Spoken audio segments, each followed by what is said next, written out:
दोनों की जुगलबंदी और समन्वय की आवश्यकता है। पत्रकारिता न केवल आध्यात्मिकता न केवल पत्रकारिता के लिए जरूरी है, जितने भी हमारे वर्ग है समाज में, आध्यात्मिकता के बिना वर्ग जो है उनमें मूल्यों की क्षरण होगी। समृद्ध भारत के निर्माण में मीडिया की भूमिका पर राष्ट्रीय सेमिनार का आयोजन ब्रह्म कुमारी संस्थान द्वारा किया जाएगा। इस बात की जानकारी देते हुए संस्था की क्षेत्रीय प्रभारी राजयोगिनी बी.के. संगीता ने पत्रकारों को संबोधित करते हुए राष्ट्र के निर्माण में मीडिया की भूमिका पर विस्तृत चर्चा की और कहा कि देश की आज़ादी के अमृत महोत्सव के उपलक्ष्य में ब्रह्म कुमारी संस्था ने समाधान परक मीडिया से संबंध भारत की ओर विषय को लेकर एक अखिल भारतीय अभियान का पिछले जनवरी से शुभारंभ किया है। इस अभियान का राष्ट्रीय और कुछ राज्यों के क्षेत्रीय लॉन्चिंग के बाद कल स्थानीय होटल लेमन ट्री में एक मीडिया सेमिनार के साथ इसकी बिहार राज्य स्तरीय लॉन्चिंग भी होगी। इस सेमिनार के मुख्य अतिथि बिहार सरकार के सूचना प्रसारण मंत्री डॉक्टर संजय झा होंगे। इस अवसर पर संस्था के राष्ट्रीय मीडिया प्रभारी राजयोगी बी.के. सुशांत ने कहा कि वह मीडिया अभियान और सेमिनार के मुख्य उद्देश्य हैं कि पूरे देश और राज्यों में कार्यरत मीडिया वर्ग की आंतरिक रूप से सशक्त और आत्मनिर्भर बनाना है। इस दौर में इसकी उम्मीद है कि उम्मीद नहीं, बिल्कुल विश्वास है। विश्वास है, केवल उम्मीद नहीं। और कई पत्रकारों ने अपने जीवन को परिवर्तन किया है और सुखद जीवन व्यतीत कर रहे हैं और सफल जीवन, सफल व्यवसाय जो अपनी पत्रकारिता में, वो जिसको हम आध्यात्मिक भाषा में कहते हैं, अगर आप परमार्थ को आगे रखते हैं, समाज सेवा को आगे रखते हैं, जनता के हित को आगे रखते हैं, तो व्यवहार अपने आप सिद्ध हो जाएगा।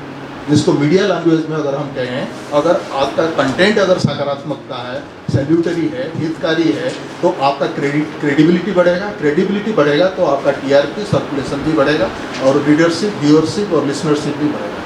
कितने लोग सेमिनार में शामिल हो गए? हमने तो सबको निमंत्रण दिया है पटना में, जो भी इलेक्ट्रॉनिक प्रिंट मीडिया सबको दिया है, लेकिन हम उम्मीद करते हैं, कल वर्किंग डे है, तो ऐसे तो घर से निकलते हैं पत्रकार, तो इसमें ज़रूर आएंगे, क्योंकि हमने देखा 2-3 बार पटना आए हैं, यहाँ आध्यात्मिकता के प्रति बहुत रुचि है पत्रकार और सकारात्मक है, ज़्यादातर सकारात्मक है पत्रकार, तो इसलिए हम उम्मीद करते हैं 70% से ऊपर तो आएंगे। टाइम क्या होगा? 11 बजे सवेरे। कितने ड्यूरेशन? 2 घंटे, 1 घंटे शायद। उसके बाद भोजन, ब्रह्मा भोजन का 11 से 1 के बीच में होगा lemon tree hotel. Yes, correct. Shri Sushant ने बताया कि आज के दौर में पत्रकारिता और आध्यात्मिकता में एक संतुलित समन्वय की आवश्यकता है। आध्यात्मिक चिंतन और सकारात्मक मानसिकता से ही मीडिया कर्मी कंटेंट कम्युनिकेशन और जनमानस सशक्त, हितकारी और समाधान परक बन सकता है, जिससे देश और विश्व समृद्ध, हरा भरा और समस्या मुक्त हो सकते हैं। सेमिनार करेंगे, व्हाट्सएप करेंगे, पत्रकारों का जो विचार विमर्श करेंगे, इंटरेक्टिव रहेगा। पत्रकारों का क्या समस्या है, क्या आध्यात्मिकता के द्वारा उनका समस्याओं का मूल समाधान जो है हो सकता है, क्योंकि आध्यात्मिकता और पत्रकारिता जो है, दोनों की जुगलबंदी और समन्वय की आवश्यकता है। पत्रकारिता न केवल आध्यात्मिकता न केवल पत्रकारिता के लिए जरूरी है, जितने भी हमारे वर्ग है समाज में, आध्यात्मिकता के बिना वर्ग जो है उनमें मूल्यों की क्षरण होगी, मूल्यों की वैल्यू डिप्लीशन हुआ है और मूल्यों के साथ समझौता किया गया है। तो चाहे मजबूरी के कारण, चाहे कुछ भी हो, लेकिन इन मूल्यों को पुनर्स्थापना और पुनर्जीवित करने के लिए आध्यात्मिकता बहुत जरूरी है और integration of spiritualism with journalism बहुत ही आवश्यक है। आंखें न्यूज़ 24 के पत्रकार के पूछे गए सवाल की निर्भीक और सत्यपरक पत्रकारिता आज क्या संभव है, श्री सुशांत ने कहा कि अध्यात्म से पत्रकारिता का गहरा रिश्ता है। अध्यात्म मन को स्थिर और शांत रखता है और शांतचित्त होकर पत्रकारिता के मुकाम पर पहुंचा जा सकता है। पत्रकारिता का जो व्यावसायिक जीवन से पहले पत्रकारों का व्यक्तिगत जीवन बहुत मायना रखता है, बहुत महत्व रखता है, और व्यक्तिगत जीवन में पत्रकारों को आत्म अवलोकन करना, आत्म अनुसरण करना, इंट्रोस्पेक्शन जिसको कहते हैं, सेल्फ ऑडिट करना और सेल्फ रेगुलेट करना, सेल्फ वो करना, वो बहुत ज़रूरी है। आंतरिक सशक्तिकरण जरूरी है, उनके परिवार में सुख शांति के लिए, अपने निजी जीवन में हेल्थ और हैप्पीनेस के लिए।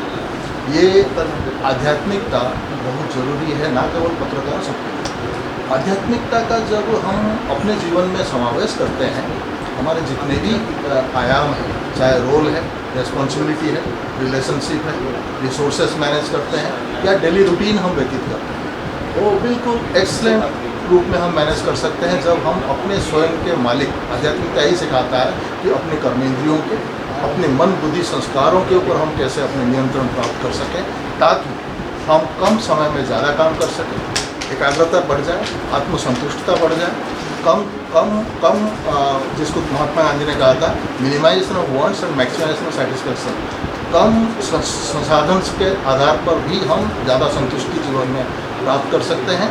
और वही पत्रकारिता बहुत बड़ी विशेषता है। पत्रकारिता बहुत बड़ा साधन नहीं है, लेकिन वो है, मजबूत है, शक्तिशाली है, पावरफुल है और हिला सकता है, सत्ता को हिला सकता है। तो ये जो है, ये कहाँ से आता है? ये है आत्मबल, ये है आत्मनिर्भरशीलता, जिसको हम कहते हैं पत्रकारिता कोई कॉन्स्टिट्यूशन के द्वारा, लॉ के द्वारा या कोई एक्सटर्नल फोर्स के द्वारा परिचालित नहीं है। आत्मा जिसको कहते हैं अंतरात्मा के विवेक के द्वारा परिचालित है, जिसको कहते हैं conscience keeper of the nation is first, अपनी कंसाइंस को पहले रखता है कि मैं कंसाइंस के द्वारा परिचालित हूँ, इनर वॉइस के द्वारा परिचालित होगा। तो ये सारे जो कंपोनेंट्स है, ये द्वारा इम्प्यूट है, ये स्पिरिचुअल बेसिकली है। ब्रह्म कुमारी संस्था द्वारा भारत के निर्माण में मीडिया की भूमिका पर कल 6 मई को राष्ट्रीय सेमिनार का आयोजन पटना में किया गया। समृद्ध भारत के निर्माण में मीडिया की भूमिका पर राष्ट्रीय सेमिनार का आयोजन ब्रह्म कुमारी संस्था द्वारा किया जाएगा। अगर आपने अभी तक हमारे चैनल को सब्सक्राइब नहीं किया है तो हमारे चैनल को जल्द से जल्द क्या आप पत्रकारिता के क्षेत्र में अपना कैरियर बनाना चाहते हैं? तो आज ही royal Ashoka institute of mass communication and journalism में अपनी जगह सुनिश्चित करें। आर्यभट्ट ज्ञान विश्वविद्यालय पटना से मान्यता प्राप्त 100% प्लेसमेंट के साथ royal Ashoka institute of mass communication and journalism, नामांकन जारी है। हमारा पता है DS/16 गायत्री मंदिर के समीप, कंकड़ बाग, पटना 8,20,000। आप हमें संपर्क भी कर सकते हैं। हमारा मोबाइल नंबर है 9955456126।